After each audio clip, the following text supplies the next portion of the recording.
I'm sitting here with my friend Jody.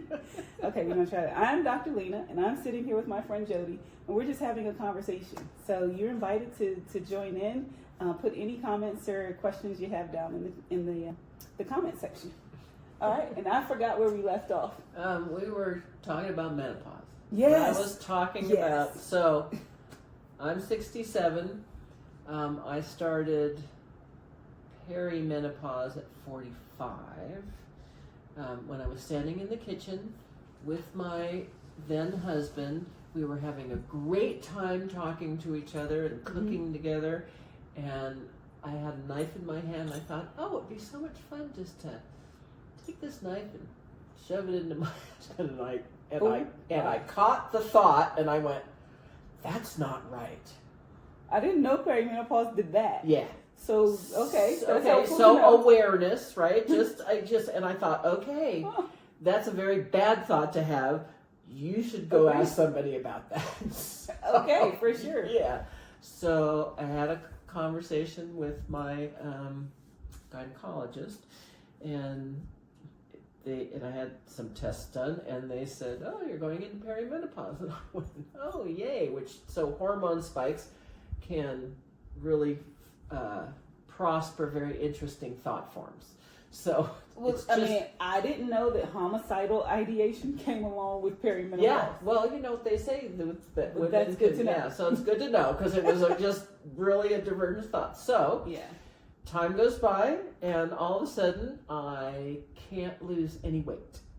And I think I went through menopause for 15 years. Right. With hot flashes and stuff. So I always tell my younger friends to pay a lot more attention to themselves, because if all of a sudden you can't lose weight, it's probably your hormones, unless you have something going on with your thyroid. But if you can't lose weight, there's a reason why you can't lose weight. Yeah. So however you believe that you go about these things, go get it checked out. Okay. So, and had I understood how long it was going to take, I probably would have started bioidentical hormones sooner. Okay? Okay. Now, because I didn't start them for 15 years later. Okay. So is that the reason, I think the thing that you said that kind of really grabbed my attention was, if you had known then what you knew now, what you know now, that, all of this menopause stuff would have lasted half as long. Yeah.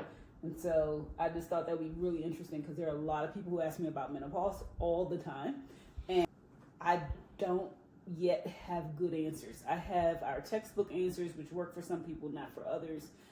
And every person is so different. Yes. And experiences things so differently, that I really wanted on record from Jody, like, what is it you know now? Because that could be the key for helping people. Well, okay. And I'm a natural medicine person. So I started out with homeopathy. Then I did some Chinese herbs. And certain things work for a certain amount of time, and then they stop working. Okay. So it's progressive, right? Mm-hmm.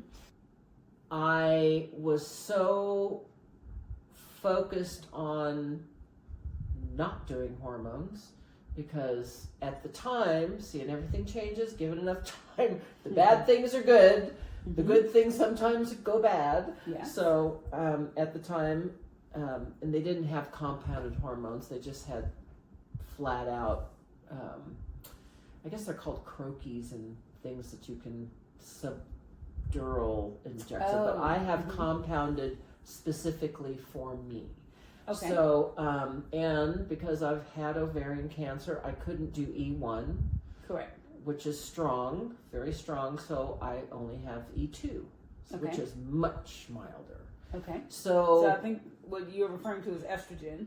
Estrogen, right? yes, estrogen, and yes. that is the hormone that we're typically trying to replace, is estrogen, or a mix of estrogen, progesterone. Yeah.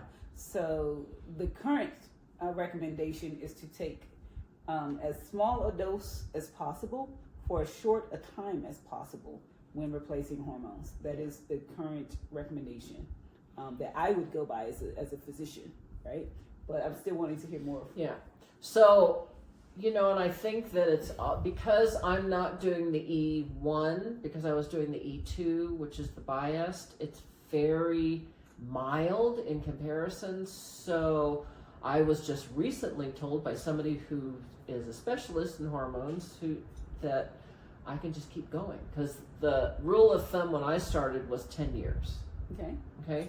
So if I had a patient on hormones for 10 years, I would be extremely nervous for them. Yeah. So I think that where this is that you have to figure yourself out.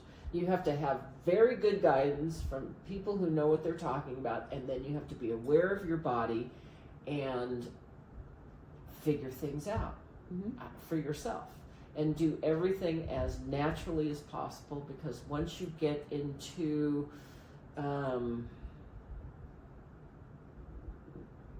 chemical compounds that are synthetic, then issues can happen. So that would be my recommendation. But yeah, I mean, you know, you can also start and stop hormones.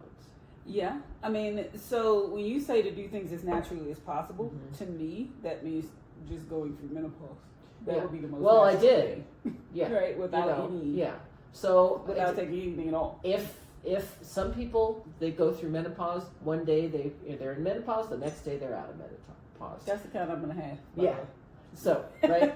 So if you have something like me, 15 years worth of hot flashes and you know, mood swings and not being able to lose weight, look for other options. Be a little creative, because you could stop and start. If I would have understood what the hormones would have done for me sooner, I would have started sooner. What did they do for you? They just leveled me right out. I stopped having hot flashes. I was able to lose weight finally. And I just felt better about everything. So a complete mood change. Okay.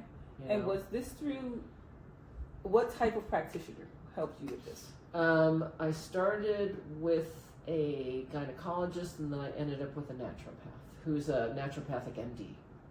Okay. So she's a doctor and a naturopath. Nice. Yeah. Okay. So. Yeah, because a lot of there's some things that kind of raise a couple of red flags for me. Red flags being things I learned in med school that could be dangerous. So I'm always looking out for where's the danger point for my patient, right?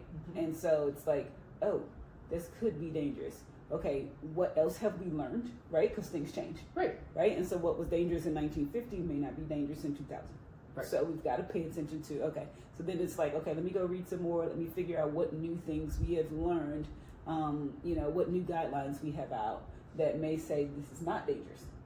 Right. So that's number one that I always would do, is go and research. And number two, just to also find out like what exactly, are the compounds that you're taking. Right. Where they will have an effect. And I think you mentioned before, like, your approach to medicine is much more results based. Yeah. And I love that. For myself. For yourself. Yes. Right. At my own guinea pig. Let's make that clarification. Yeah. For sure. It's for myself. Because that's not how we practice medicine. No. At all.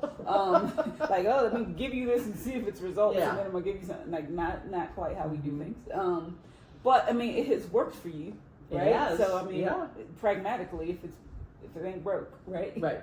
So I'm all for that. I'm just curious about and I'm asking on behalf of other people who may not know, how do you go about finding someone? Because, for example, if someone came to my office, my natural predilection, or I wouldn't say natural, but my training, right, that's been instilled in me wouldn't lead me down the path that you ended up taking. Right. So if they go and see a general practitioner or a family medicine doctor, which is where most people will start, or their OBGYN, we've all been trained in a system that doesn't really give us the tools that you were able to find with your naturopathic doctor. Right. And so where would someone find? Well, I've always been kind of that person. So because early on I had experiences where allopathic medicine didn't really serve me, and somebody said, "Oh, you should try this," and so I figured, well, what the hell? I've tried it, and as long as it wasn't life-threatening or damaging to my physicality, I thought, and luckily for me, I've had kind of amazing results off of pretty alternative remedies. Yeah.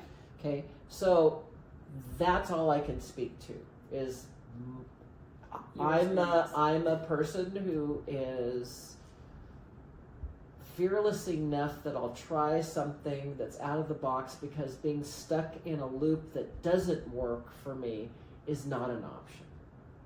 Right? So then what happens? So I found my naturopathic doctor because I was in a networking group with her for a long time. So I figured out that I liked the person she was. I had a really good understanding of what she was doing. She was, I didn't realize she could be a naturopathic MD. I thought I was going to be a naturopath at one time and realized that that really wasn't my path. So I had kind of an affinity to natural and herbal medicine. She's also a very good homeopathist. So she had a scope of things that I was familiar with, that I was comfortable with, and she had the medical doctor part. So I kind of got the whole package in one person, which is pretty rare. And I didn't get anybody who was going to argue about the natural stuff with me. So two rare things, yes. The first thing we're going to do as physicians, with our training, right? Because it all comes down to training and what you've been trained to do, and then what you've experienced. And the two biggest things are, number one, we haven't been exposed, right, to these natural remedies and herbs and all these other things. And then number two, there is a danger, right, that comes with these things that we are unaware of. Like, that we just don't know. Everything that's natural is not safe. And so because we haven't been exposed to them or learned about them or have any experience with them, it's like, do I potentially put my patient in danger or no? Right. Well, that answer is always going to be no. Right? Well, and also your responsible for damage you do to your patient, because they're coming to you for certain things. So that is a whole different video. Right, I know, right? But it's so true. Well, it's so true. So you have to be a lot more careful. I think it's dangerous to go for synthetic drugs that I don't know anything about. I don't know where they came from. I don't know how they were tested. They came from the lab. Right?